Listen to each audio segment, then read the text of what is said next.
Alright, hey, what's up guys? Gratuitous here. Welcome to my website. If you are not visiting my website, check out my article I have written about how to get started making beats. Now, I use FL Studio and I highly suggest you guys use FL Studio, and the reason I say that is because it offers lifetime free updates. The actual development team is so helpful. And in this video, I want to walk you through how to get started making beats, okay? So you do not need a studio like you're seeing here, and my current setup is more for educating, okay? So I am a full-time FL Studio, so I'm an FL Studio trainer, so I teach beat making full time, okay? I've been doing this for over 10 years, and my setup is more for education. That's why I have all my different computer screens, different speakers, and just the way how I have my setup is specifically to help me educate really easily, okay? But anyway, so we are going to talk about all the different pieces of equipment that you need as a beat maker to get started making beats at home, okay? So like I said, the first thing you're going to need is a DAW. So a DAW is a digital audio workstation, and essentially it's like Photoshop for beat makers, okay? That's what a DAW is. Now there's lots of different DAWs, and I am biased towards FL Studio because that's the only DAW I've really used, but the reason why I really like it is because number one, lifetime free updates. That's super special. No other company offers lifetime free updates in this industry. The next thing is that FL Studio specializes in MIDI, M-I-D-I. If you're new to that word, this is a MIDI keyboard right here, okay? The MIDI keyboard you want to learn to use very, very well. We use our virtual instruments, which I will talk about as we go throughout this video. But MIDI, which FL Studio specializes in, that's what you want to learn to make beats, okay? Now again, the article I wrote details all these pieces of equipment in depth to save you money so that you can see results. One other thing I'll share with you guys, if you have not yet purchased any equipment, many times you can purchase things in bundles. For example, you can see right here, this is called an audio interface, the little black thing with the green light. And then sometimes you can buy like an audio interface with speakers, or sometimes that audio interface can come with a microphone and headphones. So sometimes you can save money there, okay? So let's get into this video. Let's talk about the different pieces of equipment. And the first one I want to start with is a MIDI keyboard, okay? So when it comes to a MIDI keyboard, what I look for is I like 49 keys and I like semi-weighted keys. So if you want to buy a MIDI keyboard that's smaller, typically I would say that's more for traveling. Now, as you can see, a 49 key is great. It allows you to play with both your hands. You also have octave buttons if you want to go up or down. So I personally suggest a 49 key MIDI keyboard. They're not as expensive because they're not as big. Not all companies offer semi-weighted keys, and what that means is that the keys feel a little bit more real. They're a little bit heavier. They just feel better, okay? So you want semi-weighted keys, 49 key. I'm telling you, that's like the best experience for making beats inside of FL Studio. One other thing I'll say about this MIDI keyboard is if you are going into the bigger models, it's going to be hard for you to put your audio interface right beside your MIDI keyboard. And you can see that this is kind of like the workflow that you can easily adjust your volume on your audio interface, which I'll talk about next. The audio interface is next, but the audio interface allows you to control your headphone volume, your speaker volume, if you're recording microphones, whatever you're doing. I've always liked this setup to have my MIDI keyboard and then an audio interface, okay? And if you have a bigger MIDI keyboard, you need to have a bigger desk and a 49 key, which is what you're seeing right here. This one here is the M Audio Oxygen Pro. I have an in-depth review. Again, when you are looking at a MIDI keyboard, make sure that the review is pertaining to your DAW, okay? So that's one really, really important thing to understand, that there's all these videos saying, oh, buy this MIDI keyboard, or oh, a review on the MIDI keyboard. But many times they are not specifying if that MIDI keyboard works good with a certain DAW. Now, what's really awesome with FL Studio is they have introduced what's called MIDI scripting, which means that essentially any MIDI keyboard can work good in FL Studio now. You just need what's called a free MIDI script, okay? They're typically free. Okay, so that's a MIDI keyboard. A MIDI keyboard has no sounds in it. Okay, so think about that. It has no sounds. So the more expensive that you're buying for a MIDI keyboard doesn't mean that you're going to get a better experience. So the biggest thing is semi-weighted keys, which means that the keys are nice. I like a 49 key, so it's not too big. It's also not too expensive because it's not as big. You can look at the 61, but again, it's starting to get bigger and it's going to be hard to put that audio interface beside it. Now, again, the MIDI keyboard has no sounds in it. So if you're going for a $100 MIDI keyboard or a $1,000 MIDI keyboard, it's not like you're getting better sounds, okay? The sounds are inside your computer with what's called virtual instruments, which we will talk about later on in this video, okay? So that's essentially your MIDI keyboard. Now we're going to talk quickly about an audio interface. I don't want to go too intense with an audio interface, but essentially an audio interface, you do not need one to make beats. You can just simply plug your headphones into your computer, but once you start advancing, you're going to want to start using like your reference monitor speakers, or if you want to start, having microphones. Okay, so this is like a studio kind of microphone. So if you want to have microphones and you want to connect your nicer speakers, then you're going to want to get an audio interface because it starts allowing you to connect all that stuff. Now, when it comes to purchasing an audio interface, the biggest thing is understanding what you're going to be using the audio interface for. And as a beat maker, it's rare that we're plugging in more than one microphone. Okay, so something like this could be overkill for you, but the reason why I have something like this, so this is a really cool audio interface. It allows you to switch in between different sets of speakers, which not all audio interfaces do. Many times you have to buy a separate monitor controller, and so let me just explain that quickly. So recently I just picked up this little speaker up top right here, and this allows you to test your music in mono. Really, really cool. It's called the Aventone Mix Cube. So it's just a little mini speaker. But the thing is, typically when we mix our music, you can see I have a speaker right here. I also have a speaker here. It's blocked behind the monitor, but I made sure to have the tweeter, okay, so I can hear that at least. But again, like I said, my setup is mainly focused just for education at the moment. But again, so this audio interface, so I have the speaker up top, which I can quickly adjust, tweak it to, and I can hit a button on the audio interface to go to mono, boom, be able to test, but then I can still listen on my stereo speakers. So as a beat maker, we're only going to be, typically we only plug in one microphone. It's not like we are recording a band. If you are going to be doing heavy recording, well, your audio interface is going to need more inputs, which means that you'll need to plug in more microphones, which means more expensive, more audio cables, right? As a beat maker, typically we want to try to keep it really simple because mainly we're in our computer. Okay, so again, check out the website. You guys will see the in-depth article all about audio interfaces, okay? Now, I want to talk about your reference monitor speakers, and I'll do it like this so we can see the two speakers, okay? So the whole goal of a reference monitor speaker, which you're seeing here on the right, is so that we can hear our music flat. What that means is that we can hear our music that translates. So if you're going to be purchasing, just consumer speakers that, if you go to like Walmart and you just buy speakers for your computer, typically these speakers are tweaked to boost or cut certain frequencies to make the music sound more pleasing. But when we're making beats, we want to be able to hear the music as is. So when it comes to mixing our music, we can make very accurate decisions. Now, the biggest thing I want to talk about with these speakers is the size of them, okay? So you can see the speaker on the right has two speakers. So it's what's called a two-way speaker. We have a tweeter at the top. We have a woofer at the bottom. The tweeter is like your high frequencies. The woofer is like your mid to low frequencies.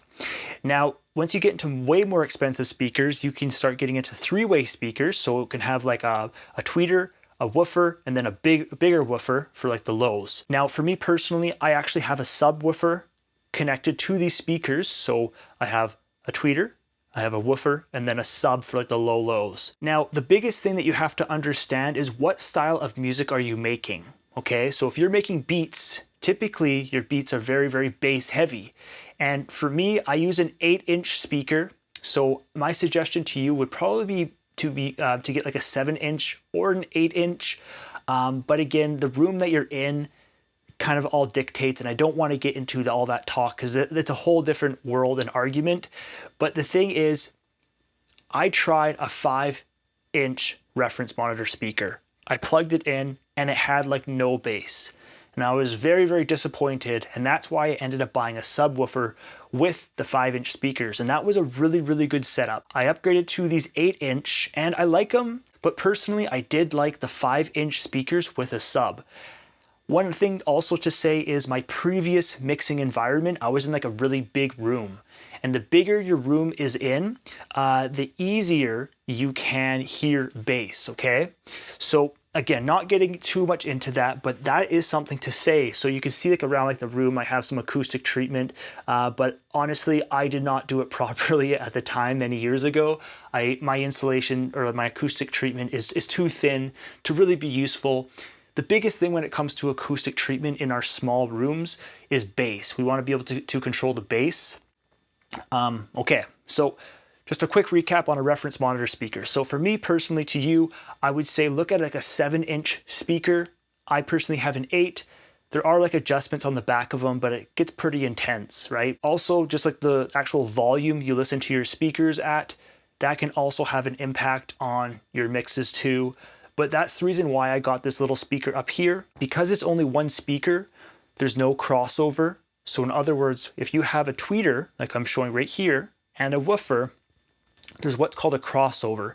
And in between that crossover of frequencies, because, you know, so for example, if the high frequencies are hitting like the highs to like the mid highs, the woofer has to be cut off so that now it only plays, you know, the mid highs and down. Otherwise, the crossover, there would be a buildup of frequencies and both speakers would be playing the same frequencies, which means that your mix would not translate very well, if that makes sense. So because there's 2 speakers, this has a crossover. If you have a 3-way speaker, it actually has 2 crossovers.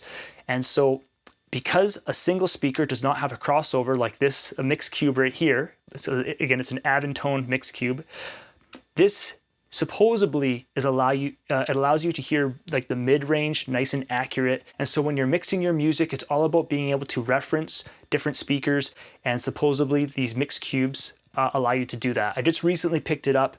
I've been breaking it in, so I'm excited to see how it's going to help my audio translate going forward. Okay, so that's pretty much it for a reference monitor speaker. One other thing is you're going to need your speaker cables, and we plug those in with TRS 1/4 inch or XLR cables, but typically the outs, okay, so again, an audio interface has ins if you want to plug in your microphones or a guitar or a digital piano, those are ins, okay?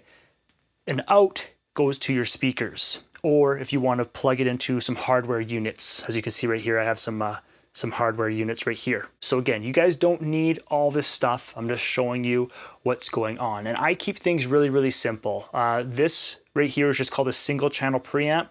It just allows me to record my voice pretty half decent. The one below it is also a single channel preamp, but I was having some problems with it. So I just grabbed a really, really cheap single channel preamp just to be able to record my voice for for my podcast a little easier. But if you are going to be sending your audio out of your audio interface into some hardware, that's where having more outs could be really, really useful.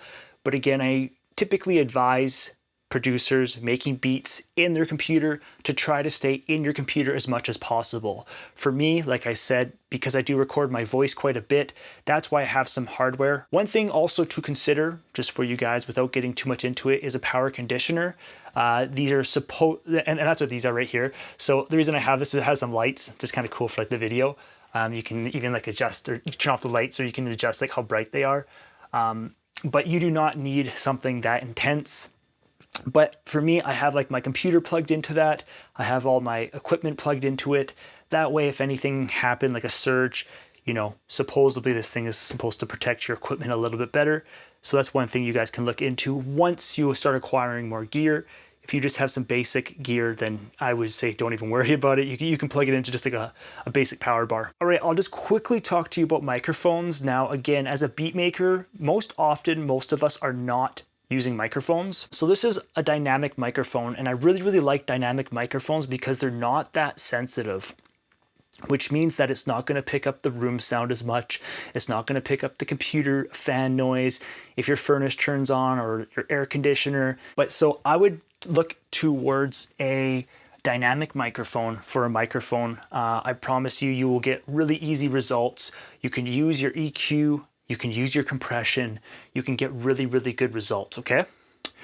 So to wrap up, I will quickly talk about virtual instruments and high quality drum samples. All right, so like I was saying, a MIDI keyboard by itself has no sounds in it. Because of that, you are using what's called virtual instruments inside of your computer. Now, there is so many virtual instruments out there, but my suggestion to you is not to fall into what's called gear lust. It's all about selecting high quality instruments that you like, that you know how to use, that gives you the versatility. So what I mean is, do you have different types of pianos? Do you have different styles of guitars? Do you have flute sounds, horns, pads, synth sounds?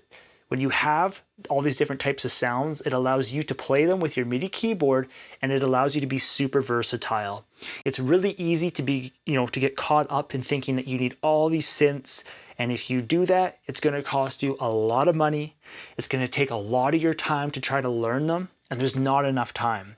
If you want to actually learn how to make beats, okay, and again, check out my website, itsgratuitous.com. I have so much training to teach you guys how to program your MIDI notes, how to make your own drum loops, everything from scratch, okay? So when I make beats, everything is from scratch, except for, when you're using your virtual instruments. Yeah, someone designed the virtual instrument. When it comes to the drum loops, yeah, somebody created these drum samples, but then we take these one-shot drum samples, we take these instruments, and we make our own music, okay? That's what it's all about. That gives you the most rewarding feeling as a beat maker. So when it comes to virtual instruments, my suggestion to you when you're starting is to use a Rompler. It allows you just to be able to select super high quality sounds, and it allows you to get focused on making your beats. And that's what it's all about, okay? So the biggest misconception with this MIDI keyboard is thinking that the more expensive you're gonna buy, the better experience you're gonna get, and it's not true. There's no sounds in it. The sounds are inside your computer, okay? So for Romplers, again, you guys can check out my article there. I talked to you about different virtual instruments. I also have a page of my favorite virtual instruments. And the last thing I want to talk to you guys about is drum samples. So when we are making our drum loops, my suggestion to you for the most rewarding experience is to use one-shot drum samples. If you are using pre-made drum loops or pre-made MIDI packs, and essentially somebody else's melodies that you could just click and drag in, it is not making beats. It is not fun. It is not rewarding. You want to learn to make your own melodies. You want to learn to make your own drum loops. And again, if you guys want to learn that stuff, if you're struggling, if you can't find more information on YouTube, check out my website. You guys can contact me. I have training, I have books, all that stuff to get you guys learning how to make beats, okay? So when it comes to drum samples, there's what's called construction kits. I would be careful of those because, again, it has lots of loops. You don't want loops.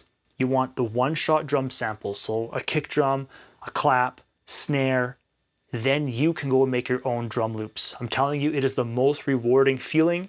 Once you learn it, you can just be free to create any style of music that you want.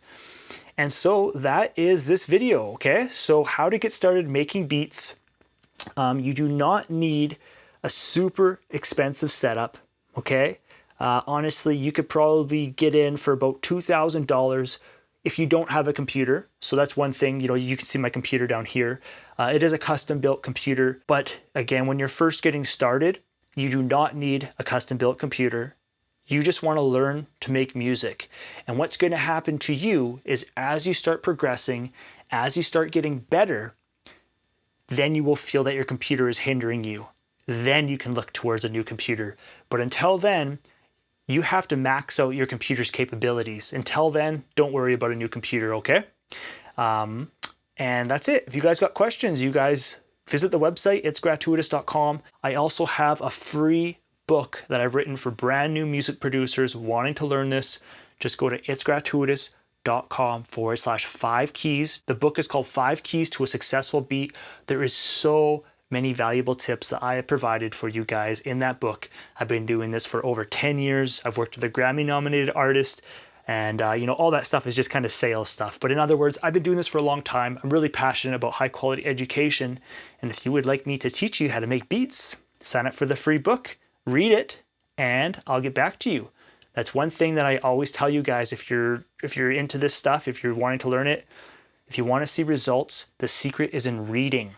Okay, I understand there's a lot of videos. You may be watching this video, but reading is the secret. One other thing I'll quickly share with you guys, because I just released another video about why do my speakers pop when you turn on your audio interface.